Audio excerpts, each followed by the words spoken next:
We had the stepkids this weekend, and I have been sitting in some things that I wanted to share. So before the kids even arrived this weekend, I had noticed something in myself. I was feeling prickly, on edge. I was kind of bracing for impact. I didn't realize it until I'd actually tuned into my body. And that's when I noticed I was already short. Nobody had done anything wrong. They weren't even here yet. And in that moment, I had that very clear realization that the issue isn't with them. It was mine. This is not a, it's all worth it, or don't worry, you'll get through it episode. This is a super honest conversation about what blended families look like. Welcome to the Crazy Ex-Wives Club, a podcast dedicated to helping women navigate the emotional journey that is divorce. I'm your host, Erica, and if you're trying to figure out life after the big D, welcome to the club. Whether you're contemplating divorce or dealing with the aftermath or any of the many phases in between, the club has got you covered. Each week, you'll hear stories from women who have been in your shoes. This isn't about spilling tea on divorce details. This is about giving you the tools to take control of your own healing journey. Listen in weekly for advice, tips, and tools to help you move through each stage of the process. Welcome back to another episode of the Crazy Ex-Wives Club. I'm your host, Erica, and we're having some real talk today. We had the stepkids this weekend, and I have been sitting in some things that I wanted to share. This is not a, it's all worth it, or don't worry, you'll get through it episode.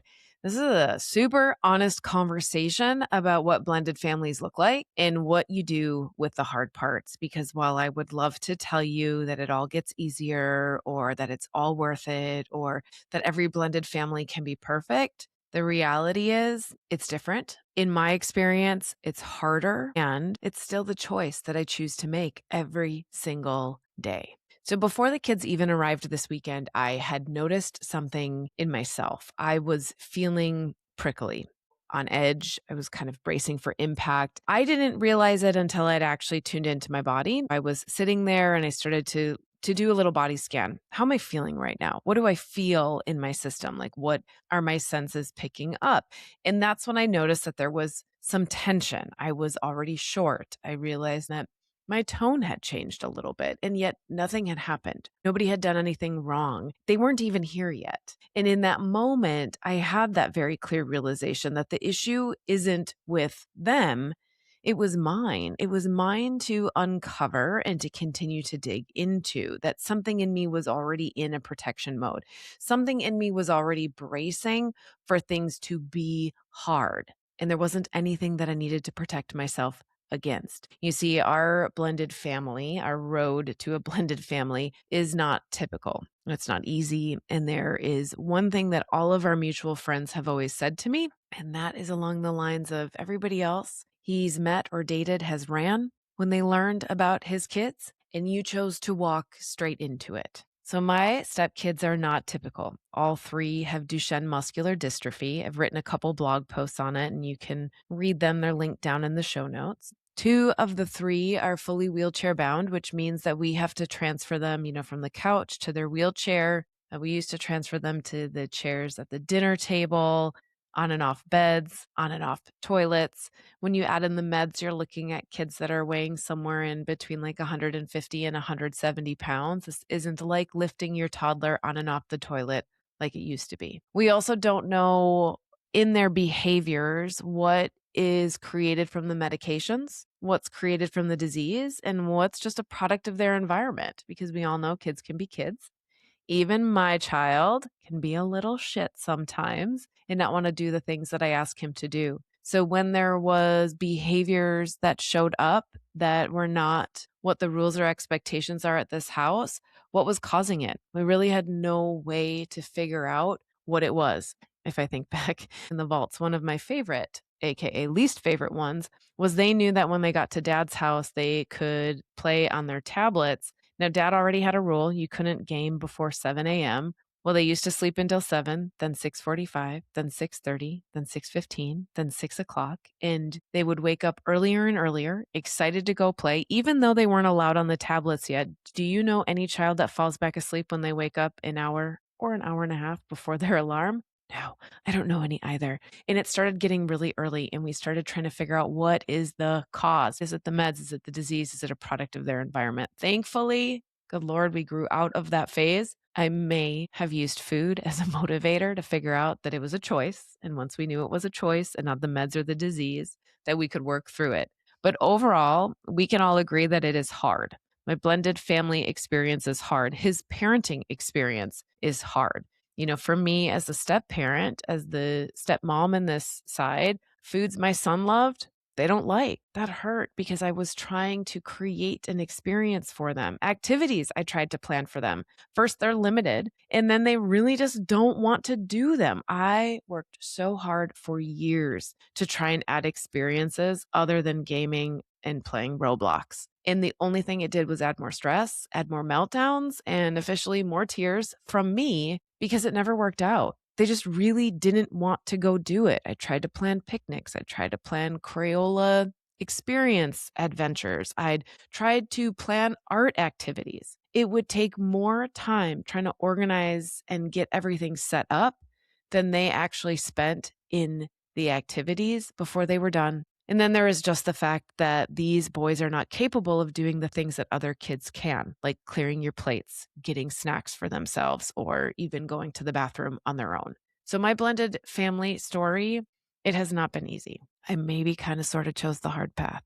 It has not created what I thought step parenting would look like. And it has its own years of grieving what I thought this chapter would be. We have all heard the stories. You've probably seen them online. They start with the stories of like the stepmom and the bio mom getting along, or the stepmom, and the other kids, everybody's getting along. And I've even known people that have said, gosh, his kids from his previous marriage, they're like my own. And I do agree with that. It is an all or nothing. It cannot be my child and his children. It is our children. But there are a lot of things that didn't turn out the way that I had hoped, that I had expected, or even that I tried to control and create in the first few years. So the truth that I continue to come back to is I did not choose these kids. I chose their dad. And when you choose someone, you choose all of it. Their history, their wounds, their children, their complications, the life that was fully built before you arrived.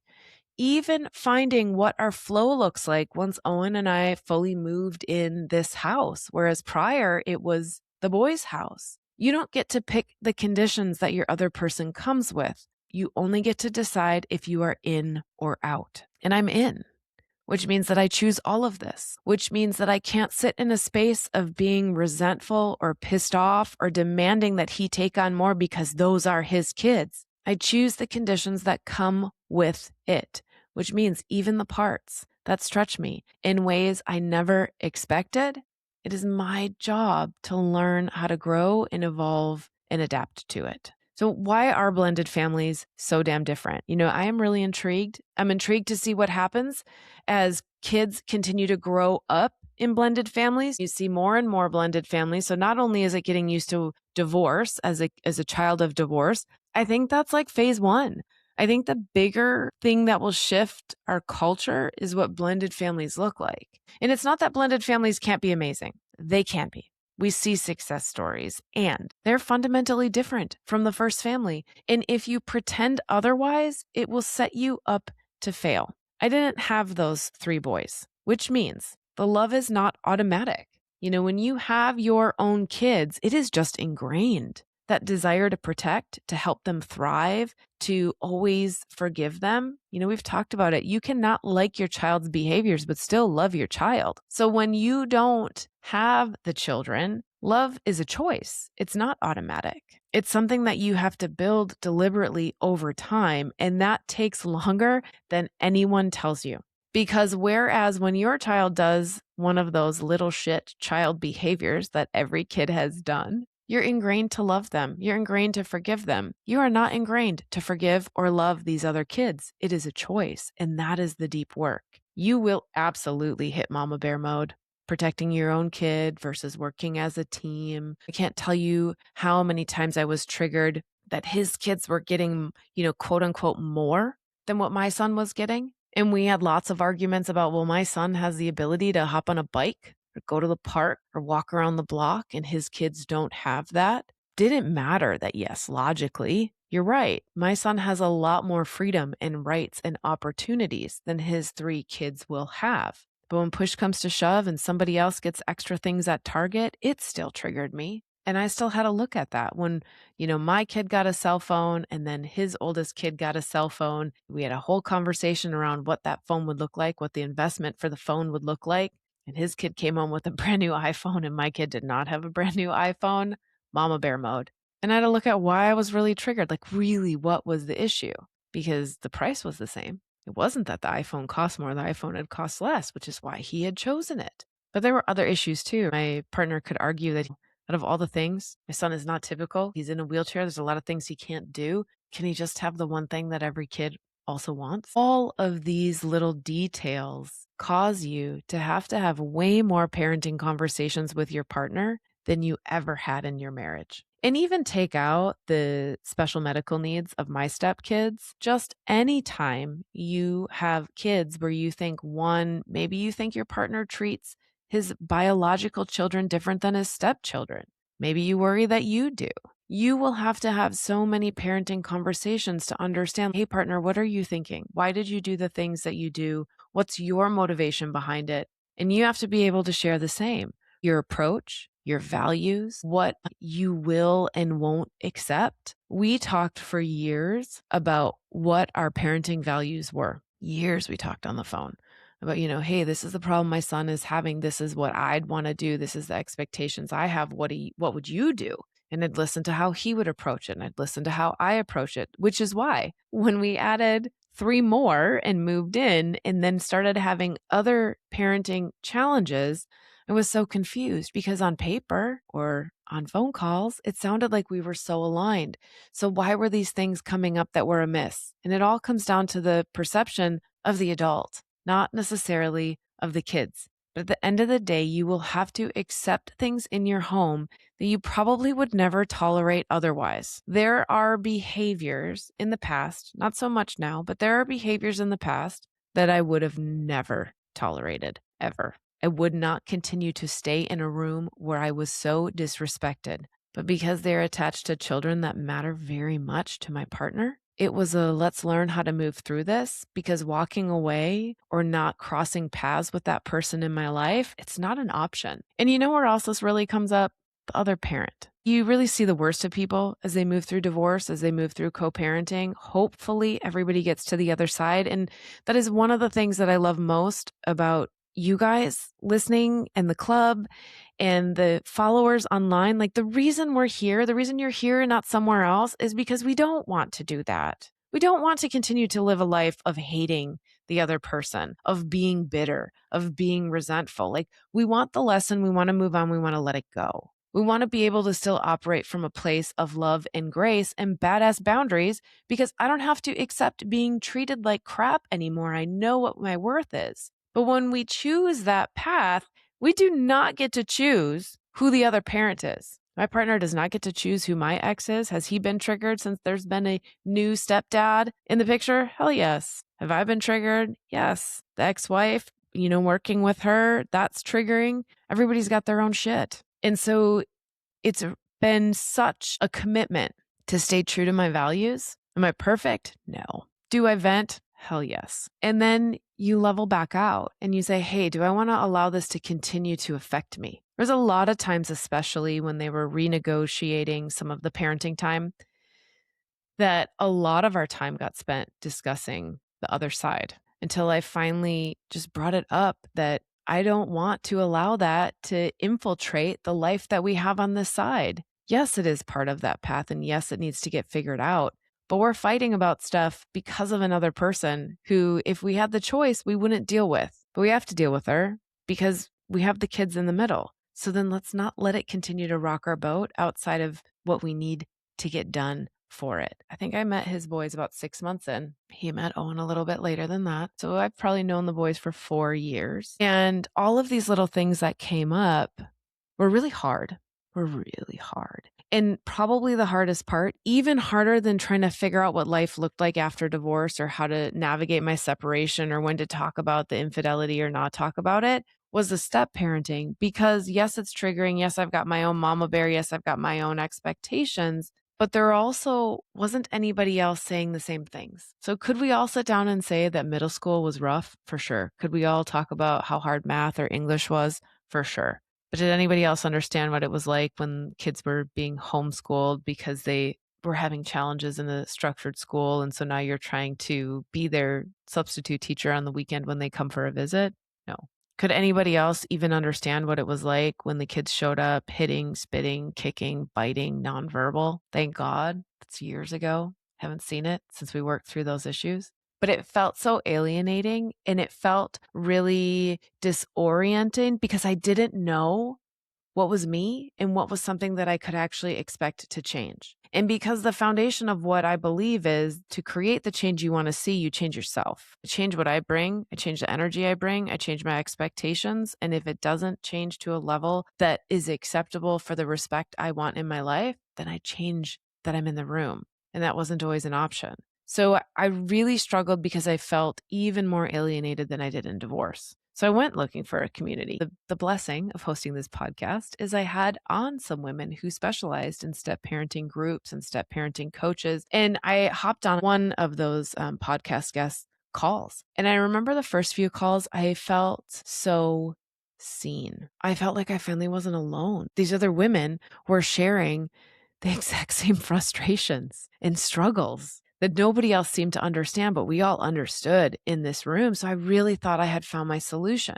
Month after month, I hopped on the calls. I was thinking that this was going to be it. It helped me to understand that I wasn't alone in what was going on. But what started to happen is I found that everyone was just sitting there to vent, to get their frustrations out, cataloging everything that was wrong with the other kids, thinking that when I have my own child with this partner, then the problems about his stepkids will go away. Hello, huge red flag. That is not at all what's going to happen. And it became very apparent that while, yes, I finally understood that I was not alone in the challenges and the feelings I was having while step parenting, I really wanted to do something different about it. Because kids are kids, and these kids, any kids, are just trying to get through what divorced life looks like. And so blaming the kids or thinking that the kids are absolute terrible tiny humans, or blaming the other parent for creating such terrible tiny humans doesn't help anybody. Kind of sort of a waste of time. It builds the same momentum. It builds the same focus. All you see are all the ways that those kids continue to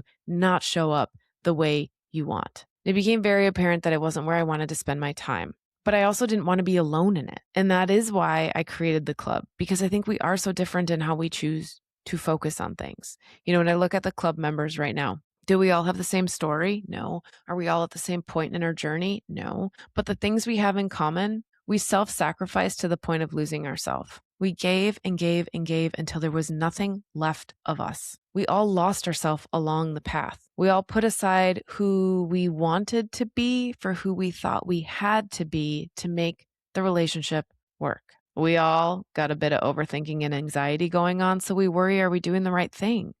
We have a big heart. We all want to do the right thing. And the biggest core piece is we do not want to hate our ex. We don't love them anymore, but we don't want to spend the rest of our life hating them. We want to be able to move forward. We want to get through the shit in the middle. And that's how I felt about step parenting. I don't want to hate my stepkids. I don't want to be angry when my stepkids come to the house.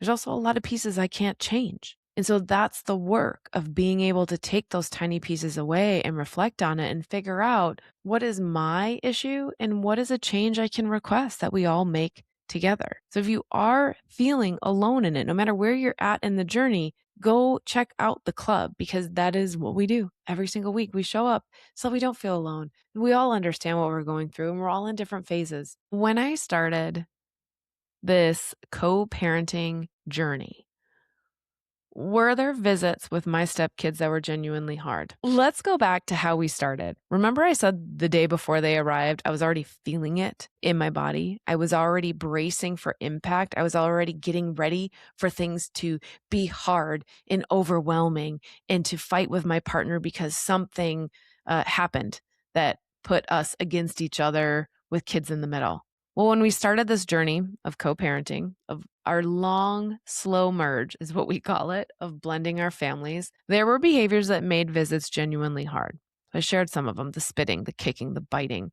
Um, they're on daily steroids, so the roid rage, the shutdowns, I'm not gonna tell you. I don't wanna tell you. Little pieces like that, and I want to tell you that the majority of those pieces we don't have anymore. Now, some of it have they outgrown? For sure, but some of it was doing the work. A lot of it were some tiny hearts that really didn't know where they stood anymore. Were they still important? What role did they have in their dad's life? What emotions were they experiencing from the other house? Now we family game night together. We hang in the backyard. We had a bonfire this last visit. And thank God we finally got ramps installed.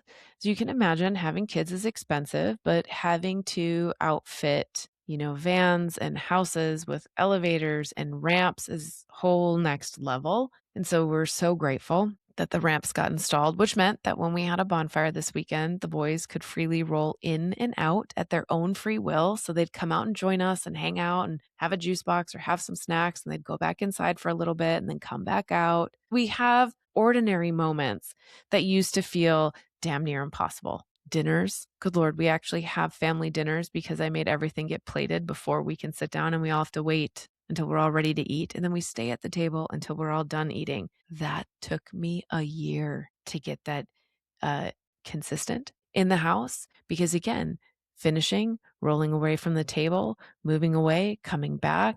Is that the meds? Is that the disease? Is that just a kid that doesn't want to sit someplace that they're bored? There's still not the relationship that I had hoped for. I'm not going to pretend that. I'm not going to tell you that I'm like, look, I did the work and like magic sounds, wave the magic wand. I did the work and now it's perfect. I'm not going to pretend that, but they are night and day different than who they used to be when we started.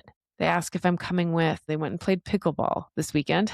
I think my partner wished I had come with because, as you can imagine, 3 kids in wheelchairs trying to play pickleball means if the ball doesn't go exactly where it needs to go, the adults spend most of the time chasing down the ball. But they went and played a few times. Erica, are you going to come with?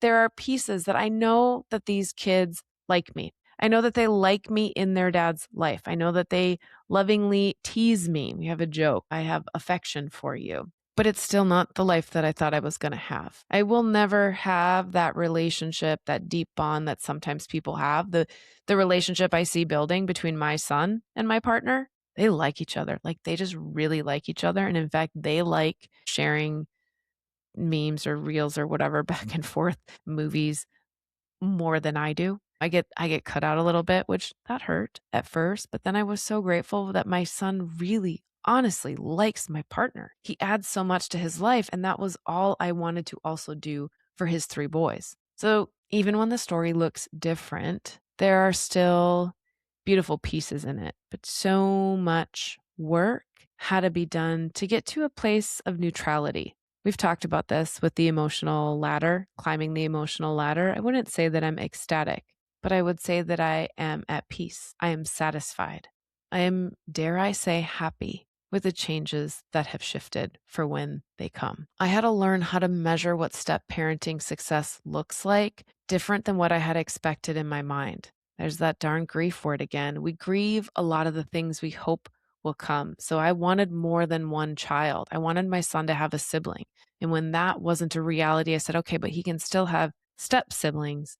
And I said, okay, what do I want that to look like? What do I hope that that looks like? And so while the life that I live is not quite the vision I had in my head of what a blended family looks like, it's our blended family. It's what we're creating. And each visit, there is one question that I ask myself: did this one go better than the last? And that question, that is the only question that matters because it is about progress, not perfection. You have a whole bunch of tiny people that are now co-creating together. Is it perfect? No, absolutely not. There are things that I thought were handled, like clearing your plate after dinner. That was an expectation my partner had set from the very beginning. Well, as the disease progressed, they weren't able to do that anymore. Things change. Progress, not perfection. Do we have less fights? Do we have easier bedtimes? Do we have happier kids during the day? Yeah. And that's a win. Do I get to do all of the step parent activities that I thought I was going to do? Like baking these oven baked pancakes that my son used to love, or apple pancakes. I guess a lot of things in my life revolve around what I cook for somebody, But those pieces didn't resonate with them. So I had to grieve the loss of that. I had to come to terms with it's hard. And it's hard not necessarily because of the physical tasks, but because of the emotional ties that were laced in the idea of what it meant to blend a family. But when you look at progress, not perfection, and when you're in the thick of it, that will reframe everything. So, what do you actually do? What do you actually do when you're sitting in the mess, the chaos, all the pieces? I wanted to make sure that I walked you through what did I do to get through? Because as you can imagine, now, lucky for you, 99% of you will not have a blended family as complicated as what we're looking at. But these same practices are going to help you through it. The first one, you guys, is probably my number one core value, and that is grace, extending grace for everyone involved. Extending grace doesn't mean that you accept their behaviors. It doesn't mean that what they're doing is okay, but it means that you're saying, hey, you're human having a human experience, and some things are rocking your world right now. I have grace for the kids who didn't ask for this situation. I have grace for my partner who is doing his very best to remain calm and hold everyone and everything together. I have grace for myself when it's hard just because it's hard. When I can't even tell you why I'm crabby today or why I'm overwhelmed or why I snapped when somebody came in and said, Erica, what are you cooking? Grace is not the same as accepting everything. It is just choosing to say, life is hard right now, and that's okay. I don't have to do anything about it. I just have to acknowledge that it's a bit much. The second thing, I stopped waiting for problems to arise to address them. Actively seek out the conversations with your partner before and after the visits. Because when you're in the moment, when the chaos is already there and the kids are already having a meltdown because they haven't eaten, that's not the time. This is not the time to have a conversation around why it's important to feed them snacks on a regular schedule. But when everything is calm, either before or after the visit, being able to say, hey, you know, something that I've noticed, I mean, I don't know about you, but definitely for me, if I don't eat consistently, I get a little hangry. It's a little harder to get me to do things. We have a little bit more meltdowns. I've kind of noticed the same with the kids. I think we should make sure that we breakfast, snack, lunch, snack, dinner, snack before bed. Can we give it a try? Can we see if this helps to lower some of the meltdowns or fighting that we're having? You need to have a conversation outside of the moment. And to be honest, that holds true for anything, but really true when you're looking at kids. So in the moment, we're just going to get through it.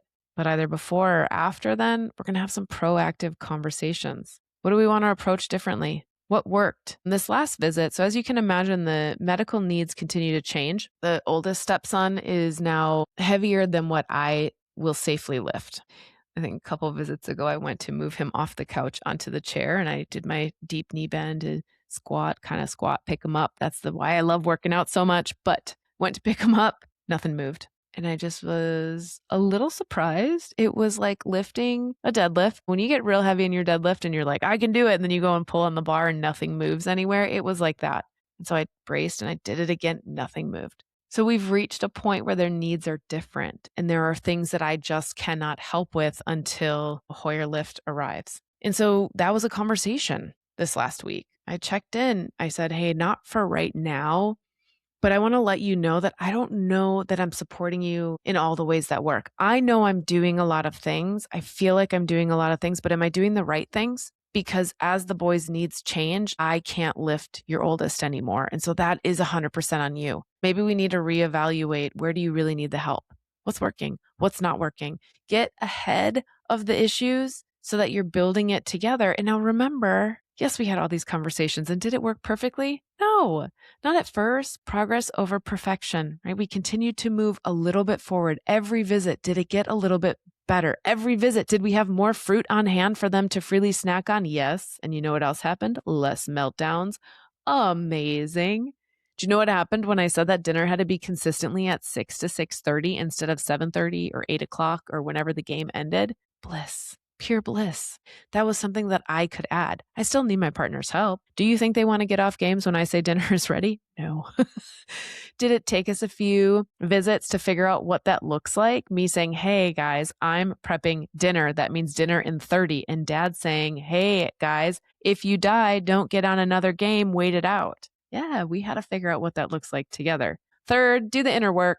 Do the inner work first. You are going to believe that the problem is because of them. I 100% believe the problem was because of their behavior, because of the roid rage, because of the intensity, the fighting, the out of control emotions. There was still a lot of inner work that I could do. So before I say anything, before I react to anything, I ask myself 3 questions. Why am I triggered? What am I really upset about underneath this? And how much influence or control do I actually have here? I wasted years trying to influence and control and create things that only caused more chaos and stress. And the moment I let go of the idea of thinking that it's my way is better, my way will solve the problems, when I just leaned into saying, maybe there's another way, things got a lot easier. And most of the time, the answer to that question, like how much influence or control do you actually have? It's very little. It's frustrating, but the reality is it's very little. One of the newer things that showed up, obviously, with the ramps was kids being able to go in and out on their own. I don't know what it was this weekend, 85, 90 degrees. It was hot. The air ran all weekend. Do you think anybody closed the door? No. Is that something in their wheelhouse? Yes, they absolutely, because I don't need it closed quietly. I don't care if you slam it shut, but you absolutely can drive in, turn the chair around, and hit the door closed. Did it happen? No. I had to ask myself, like, why am I triggered? What am I really upset about? How much influence or control do I have here?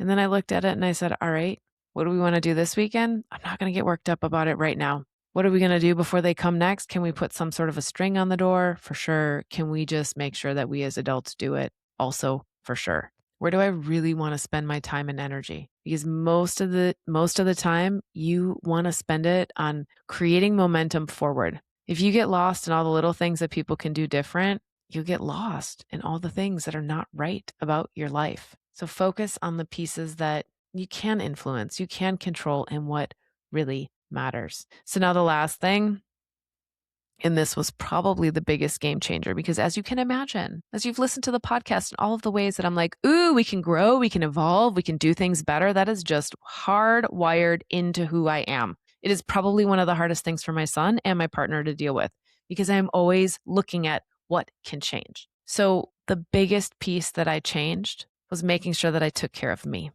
Remember when I said our members of the club, one of the things that we are all guilty of is losing ourselves for the sake of the relationship? There's responsibility. There's more things I need to go do. I have to get this done. I have to get the dinner done. I have to get the dishes before more chaos happens. I built in active recovery. I stepped away.